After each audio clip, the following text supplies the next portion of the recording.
Hello, everyone, and welcome back to another episode of the Movie Nights Roundtable Live. Hell of a start to the show. Completely clicked on the wrong link to go live. Had a whole mess of stuff going on here with a dog going crazy and everything, but we did it. We are here, and I'm not alone. I'm, of course, with the amazing Nick Iricchio. Nick, how are you, my friend? I'm good, buddy. Listen, we did it. It just took a minute, but we're here. It looks like we're on the made right it. one now, so I think we're good. Yes, thank God. Anyway, guys, we have a bit of a fun show for you guys today. We're going to do something a little bit different that we normally don't do, and that is we're going to do a kind of tournament bracket of 80s blockbuster movies and determine who is the champion. And they were kind of randomly put into a little tournament bracket there, which we'll get to, of course, as our main topic. But first, we have a couple of news stories to get into, and of course, at the end, the box office. So, without further ado, let's go ahead and dive in to our news stories. And the first one is just an update from a story that we've been covering as it's been coming out. That story mainly is the Harry Potter TV show. It's happening, it's coming, everyone's excited. Well, not everyone, but they've officially been casting people, and we've been reporting on those castings as they've come in. Well, up until now, neither HBO or WB would confirm any of these castings, but now they are official. I believe it was HBO. Yes, HBO has made the official announcement of cast members, and let's pull that up for you guys right here. They have officially said that John Lithgow, Janet McTeer, Papa Isidou, Nick Frost, Luke Thallion, and Paul Whitehouse will play Dumbledore, McGonagall, Snape, Hagrid, Quirrell, and Filch in an official statement. And of course, we reported on many of these castings as they were coming along, but now it's official. Now it's happening. Nick, do you have any particular thoughts on them officially starting to talk about the official castings and not just kind of leave it up for interpretation? I mean, I think it's exciting, right? You want to try to get ahead of these things as they're going. Obviously, we've talked about John Lithgow, Nick Frost, Janet McTeer, and Papa Isidou.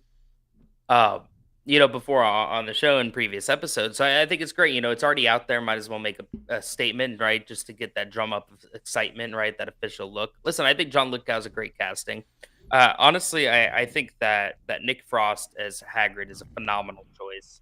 I think he's someone that can embody that wholesomeness, that sweetness, that seriousness. I think he has a lot of range. So personally, I'm very excited about that cast in particular. Oh no, I am as well. It's going to be interesting to see how that cast really shapes out. I'm also particularly excited about John Lithgow as Dumbledore, not only because, of course, he's Dumbledore, but also because the fact that they used an American actor really shocks and surprises me. And I'm not saying it's a good or bad thing. I'm just saying I'm very surprised by the casting, and I'm going to be curious as to how that kind of continues forward. But Well, I guys, think the idea too is to have the show. I think they're trying to film soon, like I believe by year's end. I think summer actually. So I mean, yeah, summer. I think this is probably part of a. If they don't already have Harry, Ron, and Hermione cast, I'm sure that is imminent, and an announcement is probably even sooner. No, 100%. I think you're absolutely right. But guys, what do you think? Are you excited that HBO has officially confirmed these casting announcements? Are you looking forward to the casting of the trio, the main trio of Ron, Harry, and Hermione?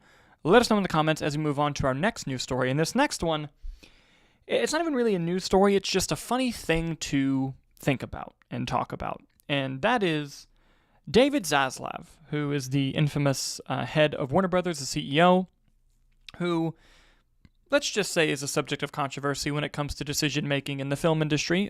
Some for interesting profit reasons, some for just what seems to be buffoonery. But you can't argue that the guy likes money and that he likes to make money. And we've also seen in recent memory that he's also tends to be very reactionary, talking to potential replacements for Mike DeLuca and Pamela Abdi, and then immediately Minecraft is a smash success, and it looks like Sinners is about to be a big success as well. So, it's a whole thing going on with Zaslav and Warner Brothers. But something that's been swept under the rug a little bit is the fact that a big Warner Brothers movie called Alto Nights has flopped hard at the box office. And not only did Alto Nights flop hard, Zaslav personally greenlit the movie because a friend of his wrote the film. And Vulture put out a nice piece kind of talking about the lesson that they've heard that Zaslav has taken away from it, and how it is, of course, the completely wrong lesson. Nicholas and everyone, I'm going to read this verbatim because it's not a long piece. It's very quick. It's very easy. And then we'll have a little fun discussion afterwards. And guys, I forgot to mention at the top of the show, just because of the craziness, if you're watching us live, first of all, thank you. But also, please, if you want to put live comments in the chat, when we get to a good point in between stories, we'll address all of them and talk to you. If you feel so inclined to give us a super chat, don't feel like you have to. But if you do feel so inclined, we will prioritize yours first. We love the community. We love interacting with you guys. Let's get to this. This Vulture article is something. You ready for this, Nicholas? Hit me with it. Don't let the smashing success of a Minecraft movie cause you to forget that Alto Knights is a real movie distributed in theaters by Warner Brothers at the behest of David Zaslav in 2025. And the lesson Zaslav learned from the flop, quote, film drama is dead. Michael Wolff writes in an April 14th Intelligencer report, this is what the Vulture report's going based off of. Notably, Zaslav chose to make the movie because his friend, Nick Pileggi, wrote the script. It stars Robert De Niro as two separate mobsters and was directed by Barry Levinson. I believe Nick Pileggi was a part of Goodfellas as well, just to clarify. It stars, The film opened to $3 million total in the box office against a budget that's estimated between $45 and $50 million. Multiple other studios turned it down, including Zaslav's own Warner Brothers, before Zaslav proudly pushed it, according to the Intelligencer piece, and now the combined message of Alto Knight's failure and Minecraft's success is that, quote, building franchises is the film's future because that always works out for Warner Brothers. Except for the time it didn't with the DCU. Except for the time it didn't in many instances. Nick, before I kind of go off on this, I'm going to throw this over to you. Thoughts on not only this, this article from Vulture, which, by the way, I'm going to give credit where it's due. It was written by Jason P. Frank, quoting the Intelligencer article, which was written by, give me a second. Oh, it's going to make me do a trial. Never mind, that author doesn't get credit then. Michael Wolff? Yes, they mentioned that in the article, didn't they? So, Nick, throwing it to you. Yep. What are your thoughts on this? And do you think that was the right lesson? No, I mean, it's a studio, so they're never going to take the right lesson away from things, and I don't think that film drama is dead. That's just a weird thing to say. Hey, everyone. What movie won Best Picture at the 2024 Academy Awards? Fucking Oppenheimer. The 3-hour drama about J. Robert Oppenheimer? Yeah, that won Best Picture, you guys. Yeah. I mean, and what we have this last year was... And hold on. Sorry to interrupt you. Going back to the point of Alto Knights, they don't really care about the Academy Award shit. Oppenheimer made almost $1 billion. It's an insanely profitable movie. And guess what? Yeah. That movie could have belonged to Warner Brothers until they pissed them off and sent them to Universal. Don't hit me with this fucking film drama is dead. Fuck off. That's the dumbest shit I've ever heard. I mean, Honora is also quite the drama as well, just from this last year. Yes. No, I mean, that's it was indie. They spent financially on it, unlike $50 million for this movie.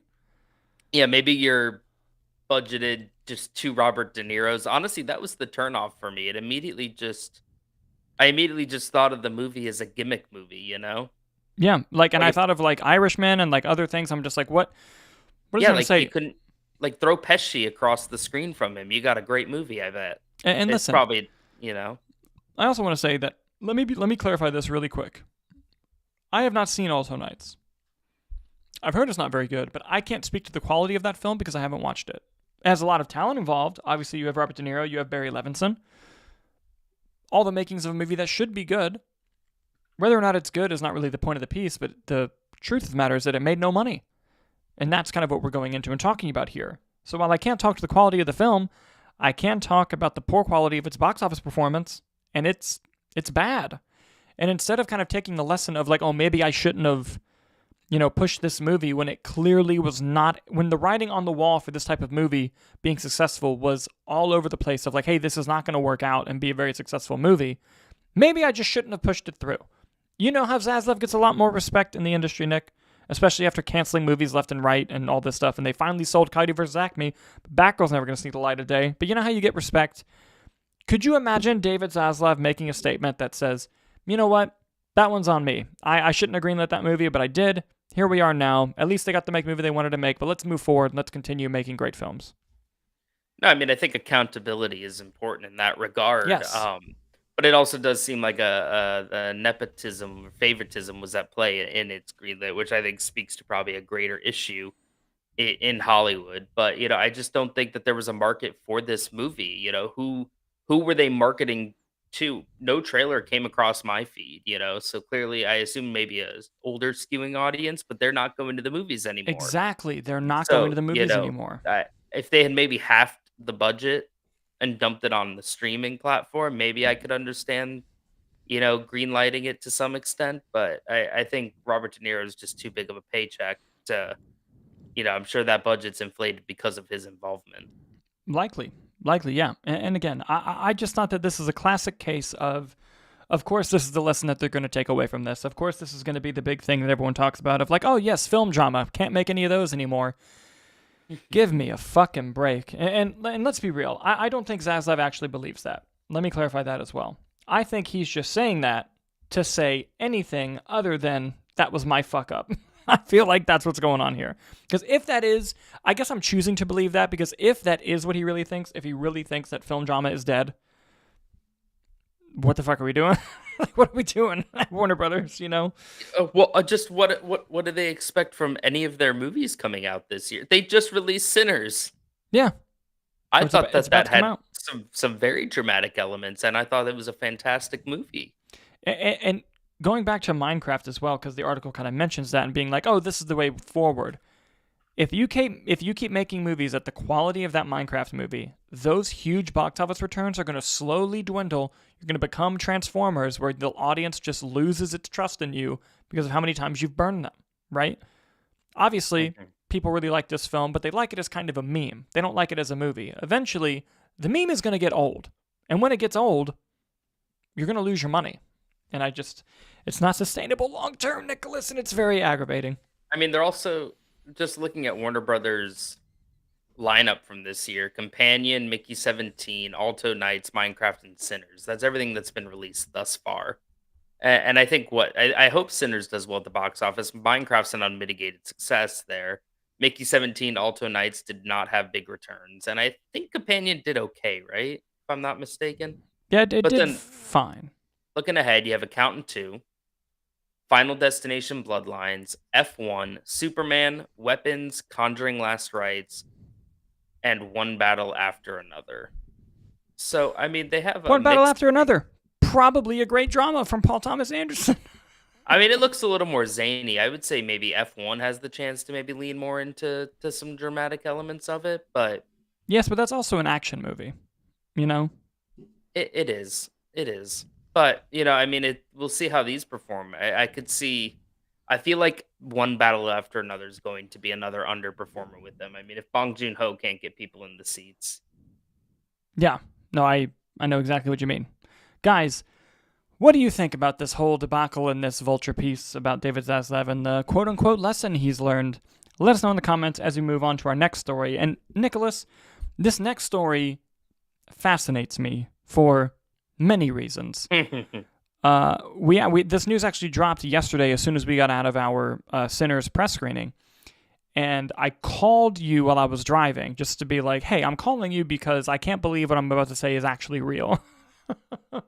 And in this insane kind of out of nowhere news, quick backstory, a few years ago, or was it earlier this year? I think it was last year maybe, we reported on the show that Ryan Gosling had started a production company with a friend of his and that they were going to be looking to produce films. And I think they were even looking for like first look deals. They maybe even signed one with Amazon.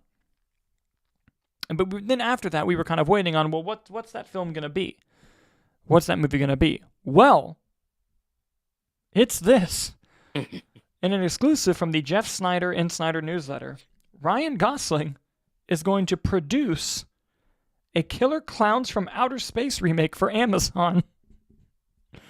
This is incredible news. I love this so much. And it goes without saying that this is certainly a curveball that was not expected. The article itself is behind a paywall, so we won't show it, but I did read the article, And it does mention that at this time, there's no talks or any package for him to star in the film, which is more fascinating. I definitely think by the time the movie comes out, he will definitely star in it. I think it'd be weird if he didn't. And the article also mentions like there's plenty of time for him to eventually get a deal, but as of right now, his only capacity is that he is helping produce the movie. Mm. And Nick, for the viewers at home, if you would, if you know, give us a rundown on Killer Klowns from Outer Space and why Ryan Gosling producing this movie is just such an interesting and fun idea for them to go down. Well, I mean, one, it's a cult classic movie from, I believe, 1988.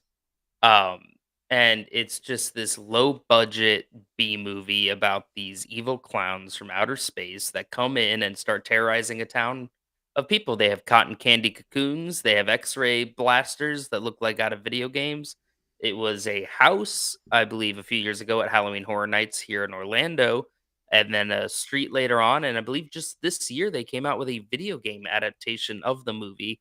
So I think it's just this B movie property from the 80s that people just love to watch and have a good time.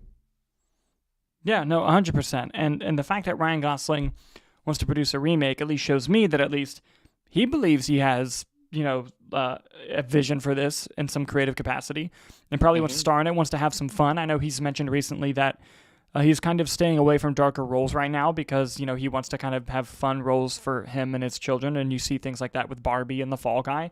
So he probably just wants to have some fun. And I think this is an interesting idea. And this is a type of movie that is ripe for a remake. It's something that is a cult classic, has a singular version, but is completely open for someone else to come in and take over. So I'm very curious to see who they get to direct this movie. I think that'd be very interesting. I think, depending on the pairing of the Ryan Gosling producing, possibly starring, and a director that's either up and coming or just like a pick that you don't expect, like a director that kind of comes in out of nowhere and takes this. Like, I'm just throwing this out there. Nick, remind me, what's the director's name of the new Naked Gun movie? Who I was literally just about to say Akiva Schaffer. No way. Were you really? He beat me to it, yeah. Yeah, and he's Lonely Island, correct? He is.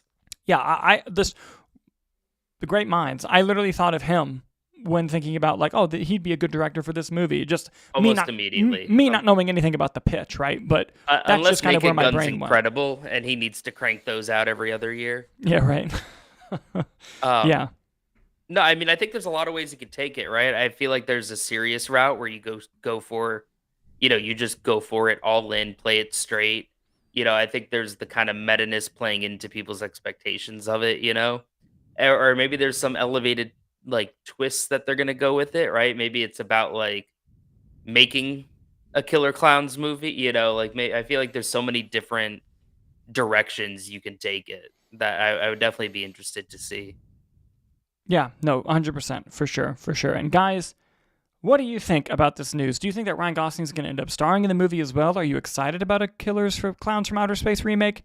Let us know as we move on to our main topic today. And this is interesting. Nick, I have to do some borders and messing around with the image here. Can you kind of tell the good people what we're going to be doing?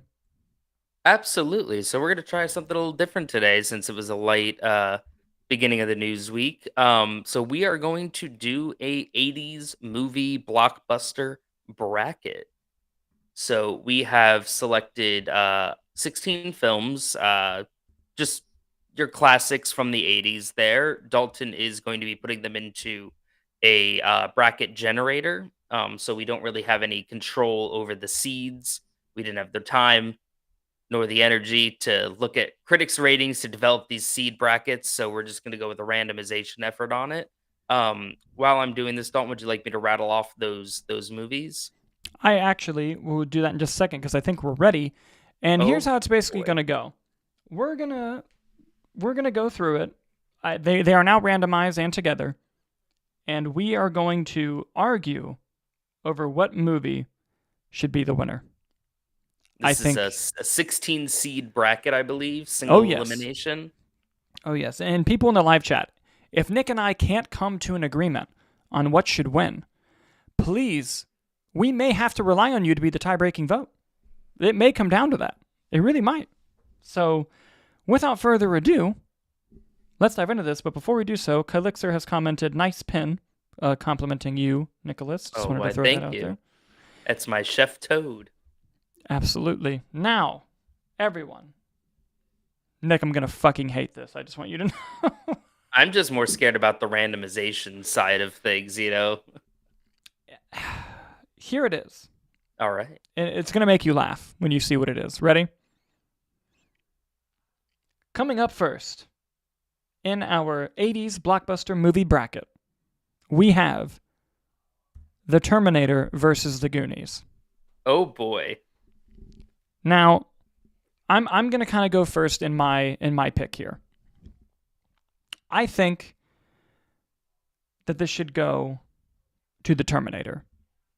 I think The Terminator is a better film. I think it is when you think of the 80s, you know, your mind might go to The Goonies first, but when you actually dive in to watch The Terminator is such a sci-fi horror extravaganza that like doesn't exist anymore. It's a very specific type of movie that, unless you've like seen the sequels or anything like this movie, you're kind of blown away by what it's able to pull off, not only with the low budget, but the original storytelling and the world building that exists in this movie. And Terminator has one of the best movie characters of all time in Kyle Reese. I love the Kyle Reese movie character. He's one of my all-time favorite movie characters. Michael Biehn's Kyle Reese, amazing. Now, Goonies is nothing to sneeze at. I love Richard Donner. I'm very on the record saying how much I love his work, and that film was a lot of fun. But ironically, I've rewatched both of these films recently. To me, it's Terminator hands down. Nick, what do you got? I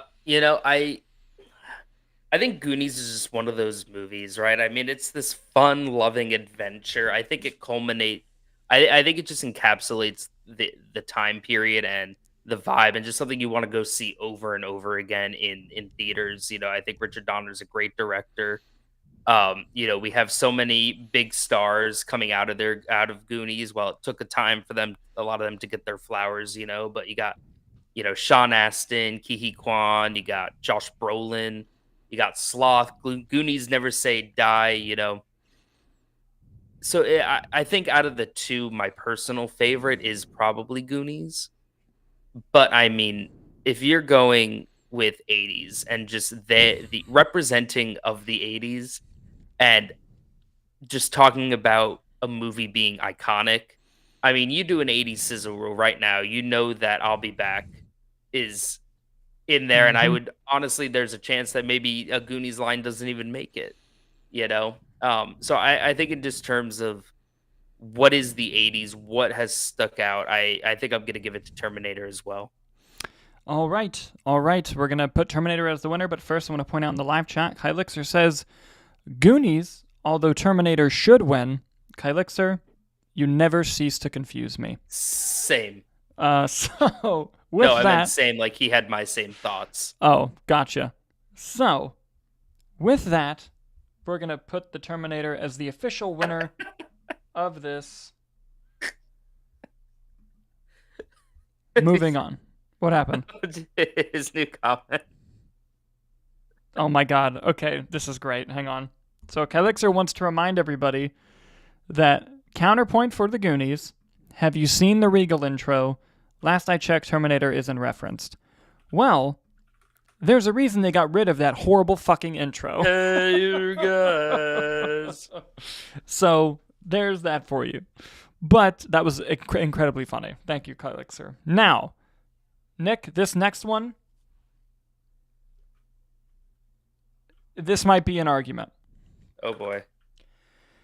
Coming up next in our tournament, we have The Empire Strikes Back versus Ghostbusters. Oh! So, a lot of you might think the answer is obvious, as I do.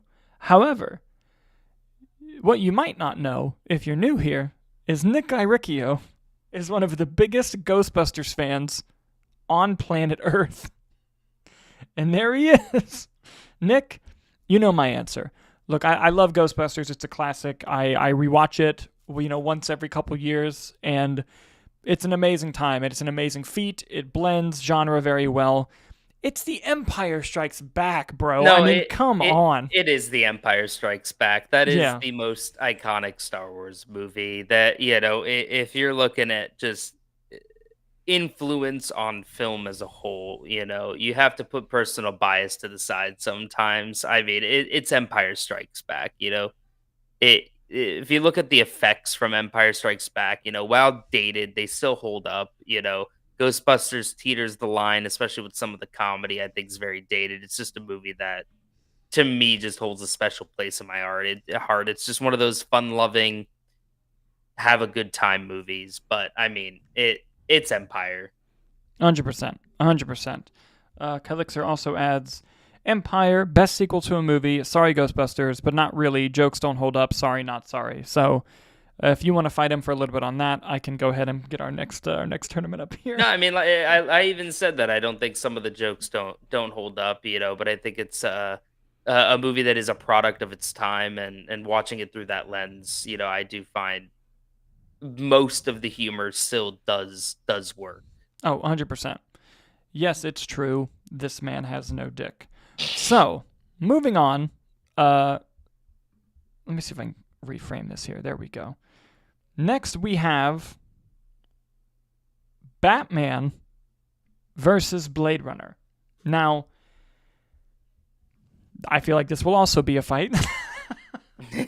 So, let me first start off by saying I think that Batman, 1989's Batman, is a very good movie. I think Tim Burton revitalized Batman and reinvented it for a new generation who just grown up on some of the comics and Adam West Batman. Comics had started to get to that dark place, but it hadn't really happened in the movies yet. And Frank Miller was coming up. You had the 70s run on Daredevil and then his 80s run on Batman, but the Tim Burton Batman movie in pop culture was adrenaline for that. I think a lot of people who like modern comic book movies now have a Batman to thank. However, I think that Blade Runner, and in my mind, Nicholas, this is the final cut of Blade Runner, okay? I know there's 9 different cuts of that fucking movie, but Blade Runner is one of the best movies ever made. It's a Ridley Scott movie that just makes you lay awake at night thinking about life. And just everything about that movie is wonderful. And the way that it's shot, it almost invented a genre. The way that, it's still talked about today of is Deckard a replicant? It has so much going for it and so much relevance to stories today, relevance to stories in the 80s. It was ahead of its time.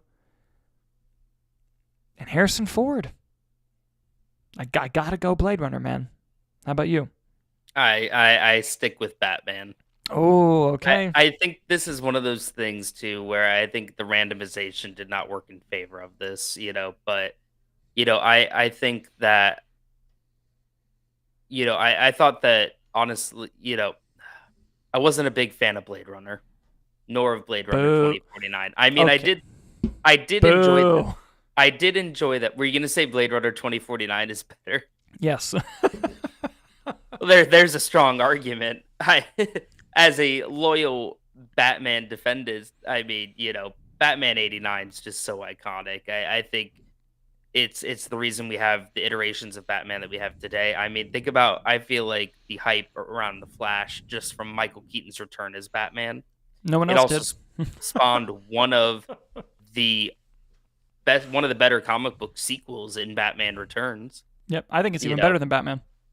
But I think if you're looking at what Tim Burton was able to do, revitalize this franchise that had been dormant since, uh, the Adam West era, and setting up really what I think is sort of how we look at comic book movies today. I think that is a seminal piece of shaping the culture that we're looking at today, for better or worse, in terms of comic book media.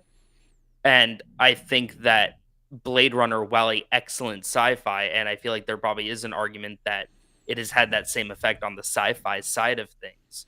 I feel like Batman, while he might be a more, easily identifiable character, I feel like has had bigger ramifications in pop culture in general compared to Blade Runner. I mean, if the bracket was, who has the biggest effect on pop culture, I think Batman would be picked, no problem. To me, it's, what's the best 80s movie? What's the best movie? It's got to be Blade Runner. And besides, going back to an argument you made previously with the Terminator, when you think of the 80s, you're telling me Blade Runner is not going to pop up in there over Batman, which has had better, more relevant iterations beyond the 1989 film? I think that if you surveyed people randomly on the street and asked them to name an iconic 80s movie, I feel like you would get Batman 1989 a lot more frequently than you would get Blade Runner. That's fair. Because I think that is top of mind for a lot of people. That's fair. But is that top of mind for picking winners in the bracket? That's the question. I mean, if we're going with, well, I guess then that goes into the greater, what is semantics? Exactly, it's semantics. I think that it's a better movie because of its greater impact on things. But I think if you're looking at a technical level, I think Ridley Scott's a better director than Tim Burton. I think it's a better made movie. I think what it was able to do with the budget it had. So, I guess I would be willing to concede to Blade Runner. But I with that stipulation of, I think Batman is the more iconic movie of the 80s. I just think Blade Runner is probably the better made movie. Okay. Let's pull up some comments here before we dive into the verdict. Kalixer says, Batman v Blade Runner is unfair to Batman. Blade Runner is still part of pop culture. The Batman movie has 37.9 remakes, so the character's more iconic, but not the movie itself. That's an interesting way of looking at it. He also adds, Blade Runner was one of the most iconic movies in the cyberpunk aesthetic, that and Akira. I believe that is true. Cyberpunk was the word I was looking for earlier. And he also adds, Batman the character has more on pop culture, but not the movie. I would argue that the movie also has the same effect, not necessarily just Batman. Batman is who he is today because of that movie. Here's a question. If that was the case, why... I was going to say, why did the Flash flop? We know why the Flash flopped. It flopped for so many reasons. But do you think that Michael Keaton being in there should have had more of a relevance to how much money it made if that movie was as much of an impact as you're saying it is? I think so. I think that if they greenlit tomorrow a Batman Beyond movie with Michael Keaton's return as Batman, I think that movie does very well. Because Michael Keaton is coming back as opposed to just casting an older Batman. Okay. Even with the precedents that they did bring him back in the movie didn't do well. Yes, because it was a Flash movie with Batman in it, and I think that movie had greater script issues with it. But I do not doubt that there was hype about the fact that Michael Keaton was returning to the role. Okay, how about this? We're going to skip this one. And we'll let the live chat go back and forth, and we might have a determining vote later. How does that sound? I mean, that's fine. I mean, listen, if we're looking at just quality of film, I will concede to Blade Runner. I just think if we're looking at iconic movies of the 80s, I think that Batman is more iconic than Blade Runner. Okay. It's back to the semantics thing. Exactly, and that's the hard one, and I feel like we haven't had that at that point. So here's something I'm curious about, too.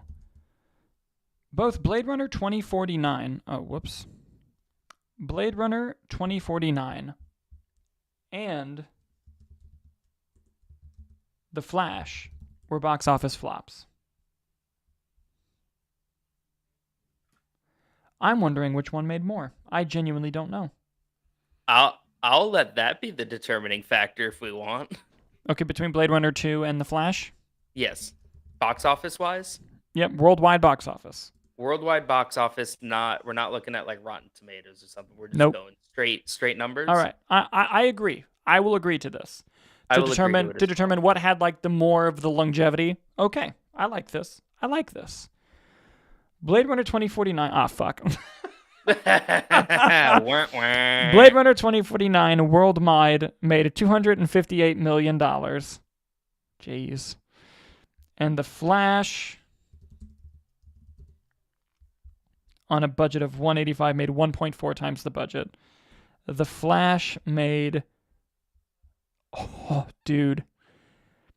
271. That was close. Wait, what had it? The Flash won by like $11 million. And it had a budget of $200 million. Also 1.4. They both made 1.4. And while I think that Flash is also probably has the benefit of comic book era, I would argue that was at the peak of comic book fatigue and was in a dying universe. Yes, fair. So I will concede. I will concede.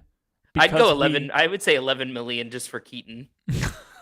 I would say they were able to get $11 million more just for having him in the movie. Yes, I enthusiastically disagree with this decision. However, the numbers have it.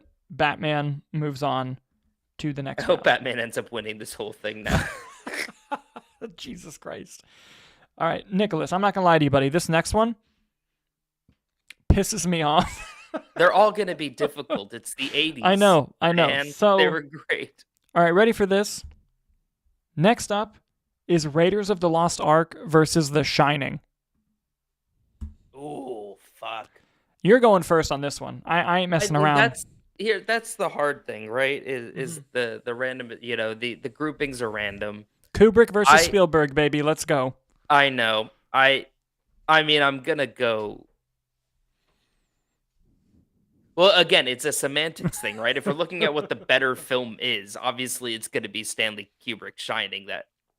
I'm going to go Shining.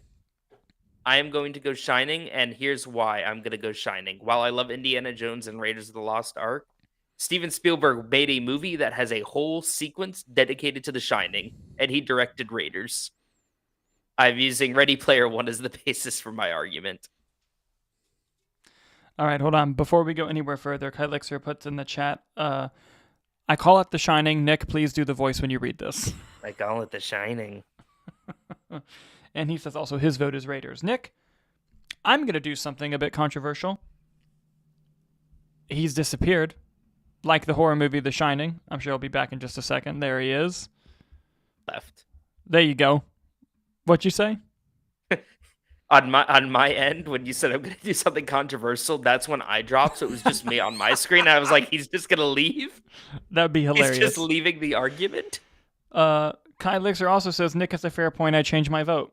Well, funny you mentioned that. Not only do I think Raiders of the Lost Ark has the better version of the 80s, I think Raiders of the Lost Ark is a better film than The Shining. I think Raiders of the Lost Ark is the winner. Hottest take I've ever heard of you from you. Is the winner for me. I know, and listen, this is not me knocking The Shining. Sweet Jesus Christ, go back in the history of the channel and listen to how much I fucking love The Shining, okay? The Shining is a great movie. However, Raiders of the Lost Ark is a movie that not only was universally beloved when it came out, unlike The Shining, that legacy has stayed till now. And even when they've made sequels that are not as good, people still bring up in conversation. But Raiders of the Lost Ark. Dude, picture being age 14 in 1980, right? You go to the movie theaters because you're going to go watch The Empire Strikes Back because it's coming out in 1980, right? And all you really have for marketing are posters. So you go look at the posters, and you see a poster for Raiders of the Lost Ark. And at the top, it says, from the creators of Jaws and Star Wars. I would have ascended into heaven if I was a kid at that time and I saw that. Like, there's nothing more happening from that. And when you made the point earlier about, like, when you do a montage of the 80s, half of that montage is Raiders of the Lost Ark. Whether it's the rolling ball, whether it's the gun and the sword, so many different things you could pull up from Raiders of the Lost Ark. And that's not here's Johnny tops anything you can pull from Raiders in terms of iconic scenes. No way. The ball rolling is way more iconic than Here's Johnny. Here's Johnny's not even from The Shining. It's from Johnny Carson. But I think that with Raiders of the Lost Ark, it was a movie that was nominated for Best Picture, if I'm not mistaken. And if you wanted to do the box office comparison again, I'll happily take you on Indiana Jones 5 versus Dr. Sleep. Ooh. Oh man, I would. I'd argue Doctor Sleep is better than the last Indiana Jones. It's a way better movie. I'm not saying that. I mean, it's Kubrick's like. I don't know. Something about The Shining is just so iconic. But if The you Shining wanna, is an insanely iconic movie, but it wasn't even liked until about 1995. And I hold on. Go ahead. There's a couple of things to get into. First of all, Calixtus says Raiders is one of the movies of all time. Hilarious. It is. Ball is more iconic. I agree. Shining is a better movie. You know, Ball. Debatable. You know, Ball. And he says, but Raiders is more fun and a great FU to England than James Bond. That is true. That's why they made it. Now, listen. And what's more 80s than fuck England? Honestly, is it bad if that's what persuades me? I'll vote for Raiders for that. But that argument won me over, honestly, Raiders. And here's what I'll say. I think that Raiders of the Lost Ark, just while we're on the topic, I love The Shining. Again, this is not me dissing The Shining. I want the audience to know this. Raiders of the Lost Ark, I think, is Steven Spielberg's third best movie, second best movie. It is a fantastic movie that people just kind of off-put as like, oh, it's Indiana Jones. It's the first Indiana Jones. It's just this fun adventure romp. That movie is fucking phenomenal. The script is perfect. The pacing's perfect. The direction is one of the best directed movies ever made. The cinematography as well. It's crazy. Fucking Kylixer sounds like Dalton hates The Shining. I knew this would happen. I knew this would happen. I knew this would happen. I will vote for Raiders. But I would also, just out of curiosity, if you're able to pull it up, I would be interested in Indy 5 versus Dr. Sleep box office. Okay, I will pull it up for curiosity reasons. I am voting for Raiders. Of course. My vote was persuaded specifically by it's an FU to England and James Bond, and that is the 80s. But okay. I am just more for my own interest, because I think I love Dr. Sleep quite. I love Dr. Sleep as well.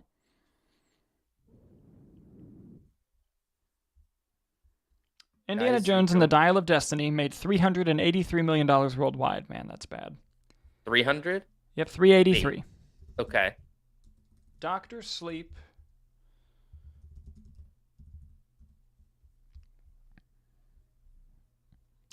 My internet's being dramatic. That's fine. I mean, Indiana Jones didn't need to be in the movie, but that's fine. Worldwide, Dr. Sleep made 72. Oh, boy. Yeah. Oh, boy. Do you subscribe to that theory about Indy not being relevant? I don't, because people keep forgetting that they would have dug in the wrong place if it wasn't for Indy. It all comes down to that. Because, yes, that theory, by the way, what Nick is referring to is there's this amazing theory that if you take Indiana Jones out of Raiders of the Lost Ark, that it's completely irrelevant to the story, and he didn't need to be there, and all the events would have played out as they are. It's very fun. It's very cute. However, people keep forgetting that the Nazis were digging in the wrong place, and the only reason they found out where the right place was because Indiana Jones found the right place. So without him, they would have never found the right place to dig to find the artifact to get them to the Ark. But is it operating under the assumption that they would have figured it out eventually? If you want to give Nazis credit, I'll let you. Dude, no. Come on. That was good. You know that was good. That was a mic dropper right there. You got it. You know what? Indiana Jones is the most important part of that movie. You cannot remove him. He is essential to the plot. So, hold on. Kylixer comments something I want to bring up. It says, guys, you don't even see Indiana Jones' face in the first scene. It's in quotes. Are you quoting like a video that I'd hate about someone who is talking bad about Raiders? Is that what that is? Is that what that's a reference to? I'm unfamiliar. You.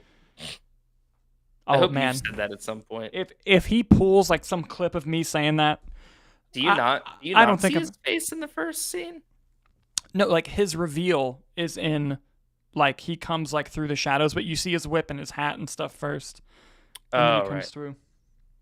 Oh, Kylixer just says, just quoting what people would say. Listen, that's why I believed you and said, is this from a video? That's why I was like, oh, that sounds like something someone would say, 100%. So yes, the winner of that will be Raiders of the Lost Ark. Let's go ahead and declare that the winner here. Moving on. By the way, I'm having so much fun doing this. We need to do this more often. A lot of decades to get through, my guy. Oh, I know. And these are just 1930s gonna go off. These are just blockbusters. Imagine if we did like 80s indies. Jesus Christ. I know. All right. Next up, we have E.T. versus Aliens.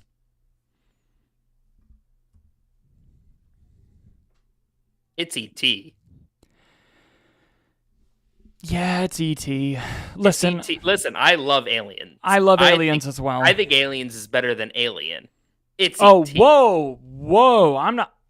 I'm a huge Alien 1 lover. I think Aliens is fantastic. I don't personally think it's better than Alien. However, you know what? If we hadn't recently rewatched E.T. in IMAX, like 2 years ago, whenever that was, I probably would have said Aliens. But man, it was you, me, and Harry, wasn't it? Yeah. We were all crying. Yeah, because it's a great fucking movie. We were all watching E.T. and crying. Three grown men alone in the theater watching E.T. Well, we weren't alone. It was packed. It's Spielberg. Yeah. I mean, I love Aliens. James Cameron is the shit. I mean, yeah, no one's knocking James Cameron or Aliens. Yeah. And Alien and Aliens are the two best Alien movies, hands 100%. down. But I mean, E.T. Did you see that at the same time as me? All right. I got to point it out. Calixer votes for E.T. and then says, fun fact about E.T. Spielberg actually has to go to Universal once per year to check out the ride. He does. Spielberg walks into that queue. He watches the intro where they announce that E.T.'s home planet is called the Green Planet. And he goes, perfect, don't change a fucking thing. And then he goes, says his name is like Dick or something. The person gets his ticket, rides the ride, and fucks off for another year. You know, there's some rumors that I heard that they actually let him in toward the end of the year. So he does it basically as the year, basically on New Year's Eve. Really? Yeah, so he gets to do that. Oh, here's so then he knocks comment. It out at all in once. He gets 2 years for the price of one. That's pretty good. Turnip Head says, is Mac and Me on this list? Unfortunately, it is not, but that would have been a hell of a fucking movie to put on there.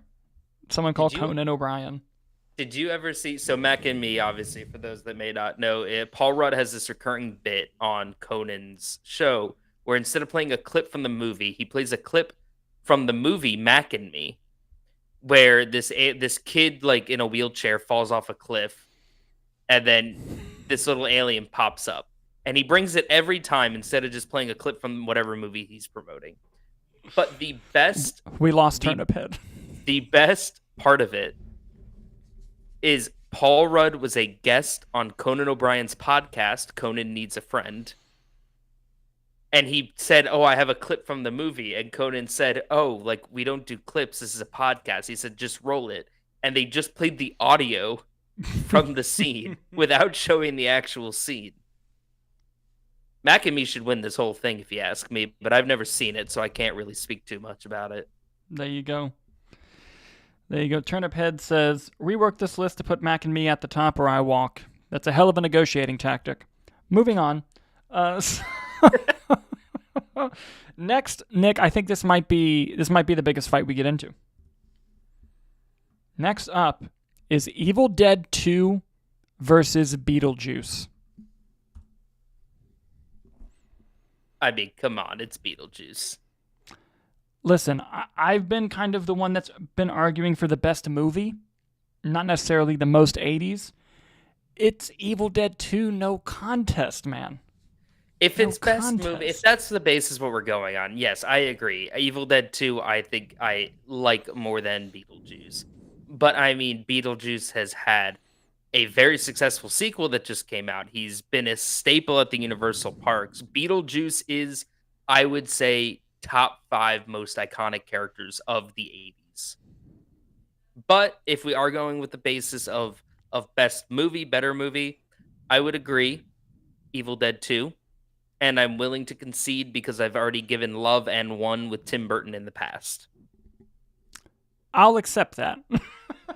Because, listen, what I will give you is that if this list was solely, because the list is kind of both. It's what's the best movie and what's the most iconic for the time period.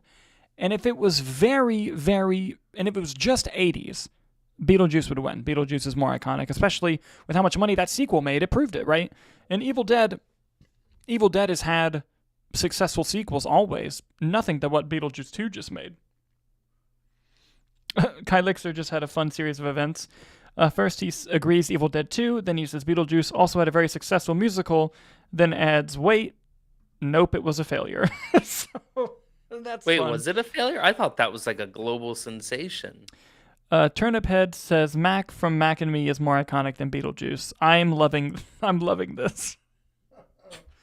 But yeah, I'm gonna pull out the we're gonna do Evil Dead 2 over Beetlejuice because we have. How do they determine a musical success? Is it box office? I imagine as box well? office. Is that how that works? Yeah. There's no way that was a failure. I saw so much of that. The lead guy was great in it. He was played Dewey on the Broadway in School of Rock, and he also was Wasn't he in The Shark is Broken? yeah, he was Richard Dreyfuss's character in the Shark is Broken play. Yeah, he's a great actor. I think again, if we're going with Evil Dead, I will say the Beetlejuice musical is pretty good. if we're going iconic, if we're going better movie, I think it's Evil Dead 2. I think it's a movie that I love personally, and I think balances the horror and the humor so well in a way that was so fresh and innovative. A Beetlejuice was just a comedy, and I think it's a good one at that. But I'll go with Evil Dead 2. I'd be willing to say that.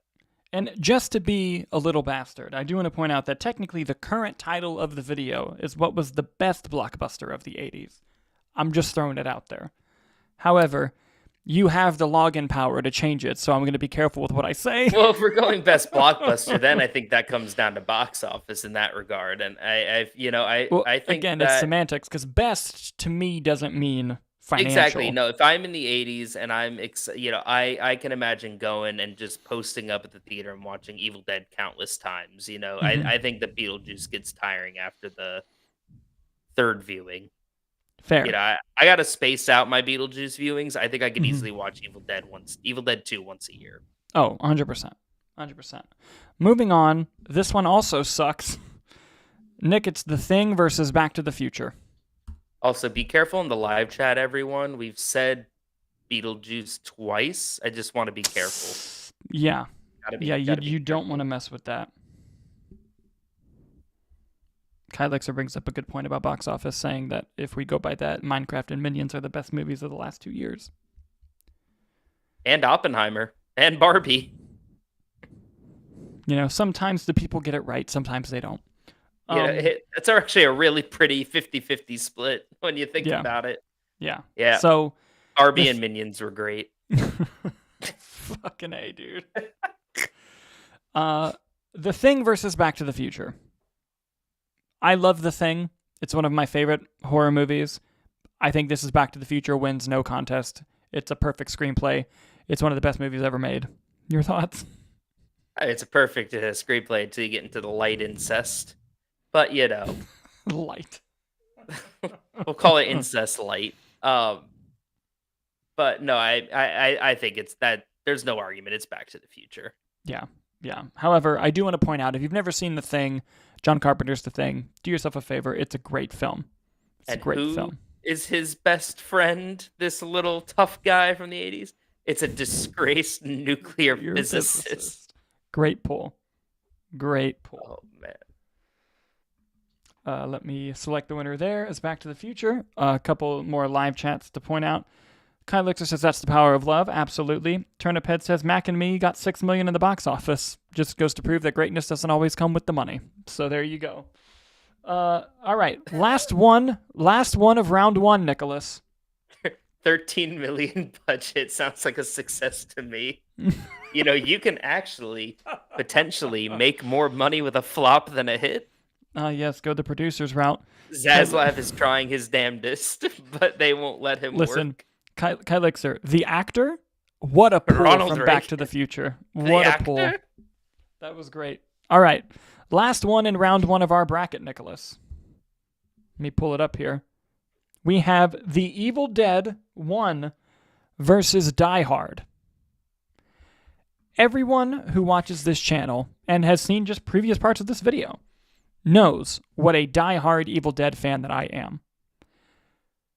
Die Hard unintended. Yes. Die Hard takes this no contest, right? Yes. No, I agree. Whenever I think of Die Hard, I think of the 80s, I think of Christmas, I think of many things. I love the Evil Dead. Evil Dead, they can never make me hate you. But Die Hard has to take it in this scenario. And the best Evil Dead movie is in Evil Dead 2. Dude, I'm looking at this round 2. We're going to throw fucking hands through the computer.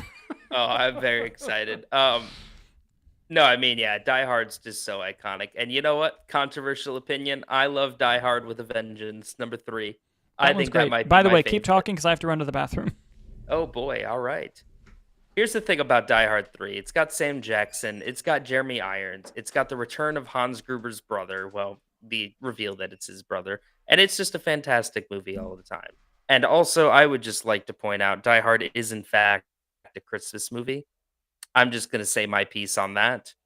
But I mean, I think that Evil Dead 2 spends about 10-15 minutes of it making Evil Dead again. And I think it's better for it. I think it's better that. Hold on, we got talk. So, Nick, you have the stage. I can't show the comments like Dalton does. You have the stage. So, Nick, talk about Mac and me. It's just you and me. If this is what the people want, I mean, I'm willing to give it to them. We'll pull up IMDb here. Mac and me. I can't share my screen because Dalton is showing that. So, according to IMDb, it has a 3.4 out of 10. It was directed by Stuart Rafil. I kept my headphones when I went to the bathroom. Who has directed nothing but Mac and Me. And it's about an alien trying to escape from NASA is befriended by a wheelchair-bound boy. It stars Christine Ebersole, Jonathan Ward, and a bunch of other people that I don't know. But there you go. There's some Mac and Me information for you guys. So we were able to get all the comments on the screen. They've now aborted the mission of locking me in the bathroom because I'm back. But thank you for holding down the fort, Nick. And, don't ever diss the recaps in the beginning of the Evil Dead films because they're amazing. Turnip Head says, don't tell him you were talking about Mac and Me. Don't worry, I'll never know. I was talking mostly about Evil Dead. I'm just saying that I think that if you're looking at it, Evil Dead 2 is a better movie and it just retells Evil Dead 1 in it. So I feel like that hurts Evil Dead's argument. That's fair. That's completely fair. Nick, the shit's hitting the fan now. Terminator versus Empire Strikes Back. Empire Strikes Back. Yeah. And listen, all my love for the Terminator I said earlier still remains. I love you, Terminator. Don't ever change. But yeah, Empire Strikes Back wins that. Next up, Batman versus Raiders of the Lost Ark. Raiders. 100%. All right. This is going easier than I thought it would. There we go. We're in agreement thus far. Okay. I'm liking this. All right. Next up. Let me pull it up here. Ooh, E.T. versus Evil Dead 2. I'm inclined to go E.T. I disagree, but I will concede this to you. You've been cool in conceding things to me. I love Evil Dead 2, but I'll give this to you. I will give this to you. It's E.T. E.T. is also, if we're also factoring in relevance to iconicness, then yes, it's not close. Yes, I will give you that. Oh man, Nicholas. Uh-oh. Back to the Future versus Die Hard. Back to the Future. Nick? That's my vote, at least. I'm open to arguing if you'd like, but I lean toward Back to the Future. Nick, I'm really glad you said that because that's exactly the answer. It was never not going to be Back to the Future. By the way, there's a lot of 80s blockbusters we left off. Like, this is crazy. Imagine throwing like Predator in here. Oh yeah, no, I know. Like there's just so many different like I honestly I just pulled up Letterbox and searched for like hmm by just release date from the 80s. I mean, if you're looking at stuff I have Dead Poets Society, Breakfast Club, Scarface, Ferris Bueller's Day Off, hmm just to name a few. Full Metal Jacket, Princess Bride, Top Gun. Yeah, it was hard to narrow down, you know. I was just going off of vibes for the most part. Gremlins, Clue. Fuck yeah. No, I mean there's Kylixer comments, how was round one harder? it was. It very much was. Okay. Next round. I believe this is the semifinals.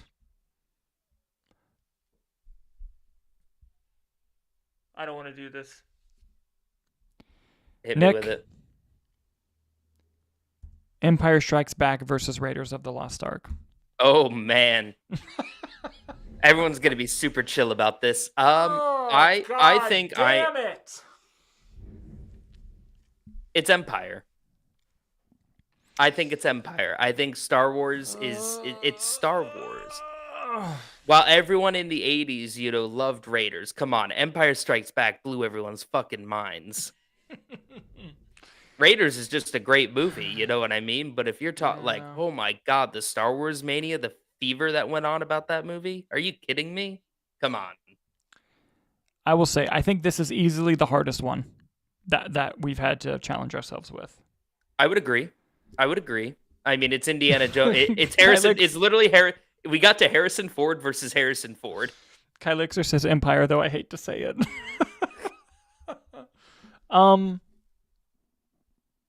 Yeah, I'm gonna go Empire as well. Fuck! I hate taking out Raiders when literally at the beginning of the show I was hardcore being like, you guys need to rewatch Raiders. It's one of the best movies ever made. You haven't seen it in a long time. You should, but it's Empire. Come on. It's Empire, okay? And like, I feel like I'm reluctantly choosing Empire. I fucking love Empire Strikes Back. Like, even now, like, when you rewatch Star Wars, like, the original Star Wars is a great fucking movie. It's brilliant. But there are parts of it where you're like, oh, you can tell, like, this was kind of an early career movie. Empire Strikes Back, you're like, this movie fucking rules. Like, it's so good. Okay. Nick, next up, E.T. versus Back to the Future. Back to the Future. Personally. I agree. Back to the Future it is. You know, when we started this, I kind of felt like we would end up at this argument at the end here. All right, guys. This is it. This is the it. creme de This la is the creme. one. Empire Strikes Back versus Back to the Future. Fuck this. Why would you make anyone do this? How would you like to do this? Would you like me to say my vote and your vote? Yeah, you do your vote. I'm going Back to the Future.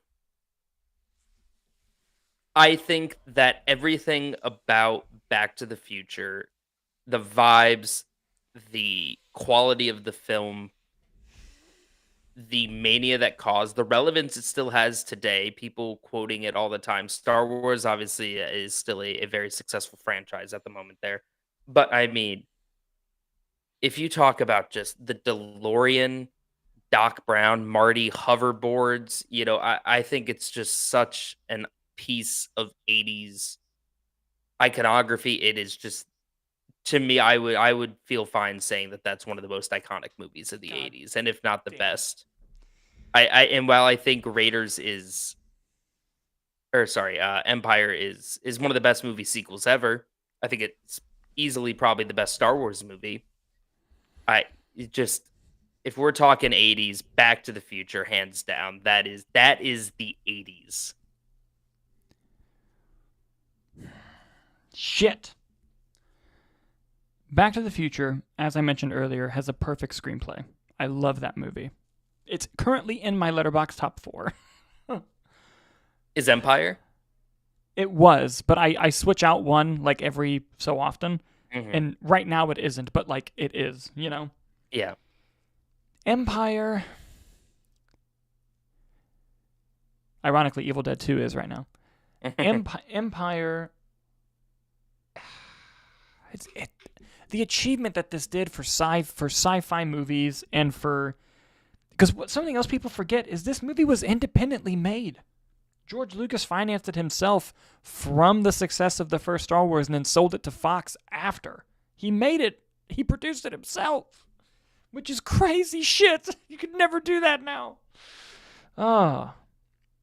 And like Luke losing his hand, the I'm your father, you meet Yoda. You know, Yoda pulling the X-Wing out of the water, Luke saying, I don't believe it, and Yoda saying, and that's why you fail. Like, oh, god damn it, dude. Okay. And going to the 80s argument, something that we've argued earlier in this exact episode is longevity. There's no beating the longevity of Star Wars. It's still fucking around. It is, but I feel like they've been very careful with Back to the Future because you don't want to taint that brand. Well, it's not very careful. They just won't do it. You don't think Universal has tried to do Oh, this? I'm sure. I'm sure, but I mean, just everything about it screams 80s to me, you know? I will say, if the argument was solely what's more 80s, it's obviously Back to the Future. Yeah. Because it was literally talking about 80s culture versus 50s culture. Which, by the way, if you want to feel old, if they did Back to the Future today, they would go back to 1995. Oh boy. Think about that when you try to sleep tonight. So, But is Back to the Future a better movie than Empire Strikes Back? That's the hard part, right? And I don't know what the tiebreaker is because I don't see myself changing my argument on it. And of course, this is when the live chat stopped, guys. This is when we needed you the most. Can I throw something out there? Yeah. Do we really want to give Zemeckis credit right now? What has he done? The live action Pinocchio with Tom Hanks. He did the movie Here. I mean, he's always someone trying to experiment, and well, it doesn't always work, you know. I fully believe Robert Zemeckis will probably be the first director to release a film used solely with generative AI. Yeah, and that is disgusting. All right, here we go. Ready for his last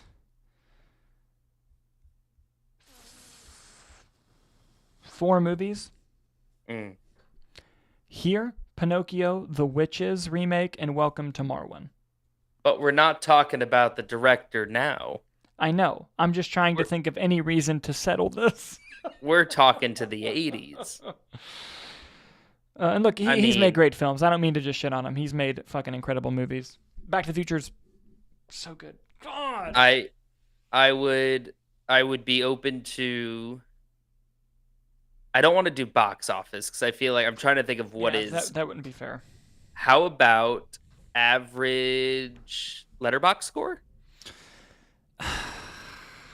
I feel like that's close. I feel like they're both close. IMDb.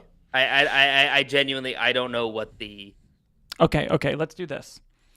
Let's take. We call it a tie, and if people make it that far, they can comment. Let's do this. Let's do box office, Rotten Tomatoes, critic score, Letterboxd score, IMDb, and if one of them has the majority, we'll give it to them. All right, I will pull up. This decision is simply too hard. I'll pull up Rotten Tomatoes and IMDb. Mm-hmm. Empire Strikes Back. Empire Strikes Back on IMDb has an 8.7 out of 10 with 1.4 million votes. Followed by Back to the Future, which has an 8.5 with 1.4 million votes. So same amount of votes, 0.2 higher.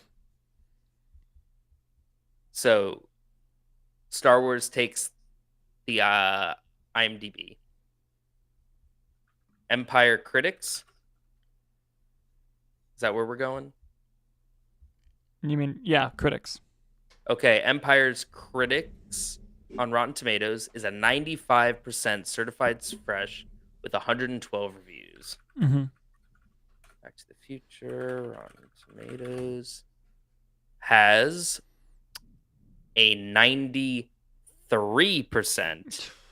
with 111 reviews. So, do you want to go box office for this last one or Letterboxd? What's Letterboxd say? All right. Letterboxd says, let me pull up my phone here. Back to the Future has a 4.2 out of 5. Mm-hmm. Empire Strikes Back has a 4.4. Yeah, and box office Empire wins as well. I So mean, if that's what we decided, we got to go with it. if we want to go with the numbers, Empire Strikes Back I am happy with as a winner, but my heart goes to Back to the Future. Let me be clear. I'm happy with either of these as the winner. Listen, I am too. But I am too. We're going to give it to The Empire Strikes Back. And ladies and gentlemen, The have Empire Strikes Back, released in 1980, in the beginning of the decade, wins the best 80s blockbuster tournament bracket for us. There it is for you right there. Empire Strikes Back is the winner. Guys, did you enjoy doing these? If so, let us know. We'd love to do some more. That was a lot of fun. But now, with all of that down, with all the blood, sweat, and tears put to bed, it is now time for the box office. The box office. And I need to make this quick because fucking Daredevil starts in like half an hour. Oh boy. And I got to rewatch it and then do the... By the way, join the live stream for Daredevil tonight. That'll be fun. It might be at like 11 p.m. Fucking who knows, but it'll be interesting. So, before we get into this week's box office, we didn't do last week's because we didn't have a show at the beginning of the week. So, quickly, the box office for the week prior, for the weekend of April 4th, was the following. A Minecraft movie made $162.7 million. Holy shit! In its opening weekend. A Working Man came in second with 7.3. The Chosen, Last Supper Part 2 came in third with 6.9. Disney's Snow White came in fourth with 5.9. And The Woman in the Yard came in fifth with 4.5.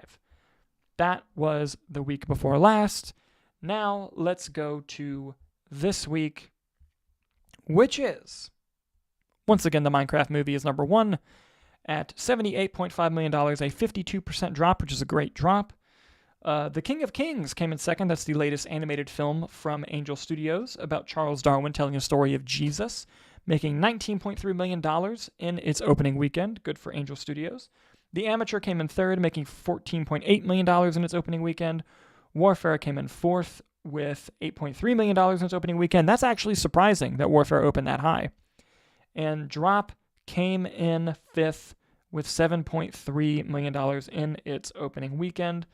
Let's dive into these numbers a little bit more, shall we? Let's see. A Minecraft movie now has, holy shit, $557 million worldwide on a budget of $150. It's already at 3.7 times its budget after 2 weeks in the box office. The King of Kings is at $21 million worldwide. I don't have a budget listed. I imagine it wasn't that expensive to do. Angel Studios keeps their budgets relatively low, so good for them. That's successful. The Amateur is at $33 million worldwide on a budget of $60. It's got a while to go for profitability. It's at 0.6 times the budget. We'll see how it does. Warfare is only open domestic, so that 8.3 total is its total, made on a budget of 20.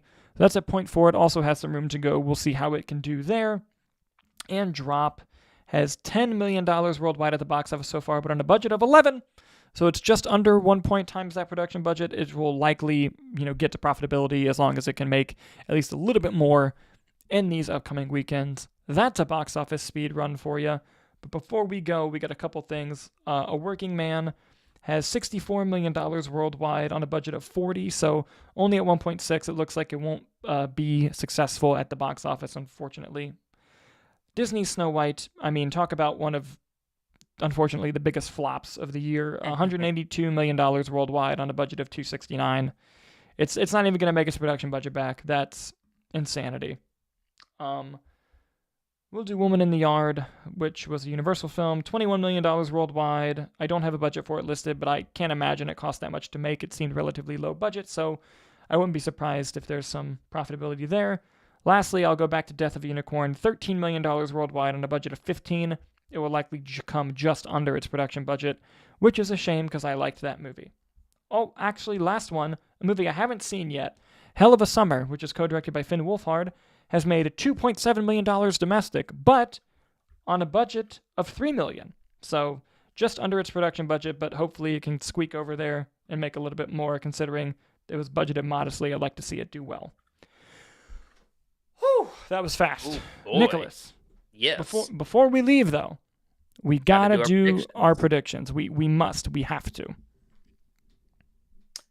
I believe that Sinners is the only thing coming out, which is a great movie. That Yes, please watch our review on the channel. It is yes, now up. please. It was great. All right, I think I've got mine. Go for it, dude. All right, I'm going Minecraft movie is going to stay number one. Really? It made what, 70, 78. 78? I don't think Sinners is opening that high. But what do you think it's gonna drop? If it drops to number 50, that's still like just over 30. Almost 40. Yeah, I'm going Minecraft. Okay. Then I'm going Sinners. Okay. Then I'm going The Amateur. I'm going King of Kings. And I'm going Drop. Interesting. I'm gonna go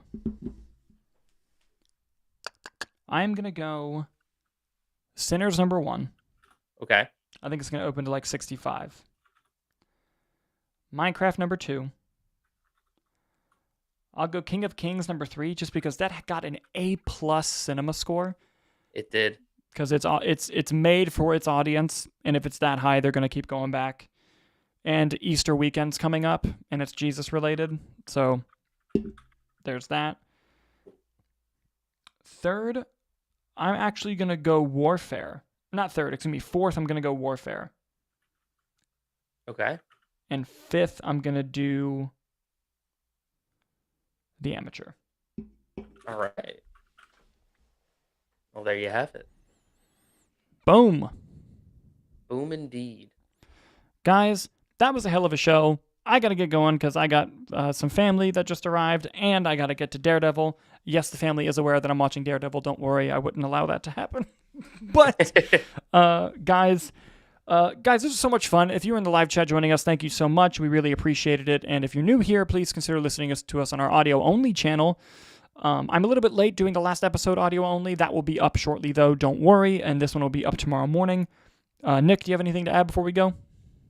Nah, I think you covered everything, buddy. Perfect. Guys, as always, thank you so much for watching, and we'll see you on the next one.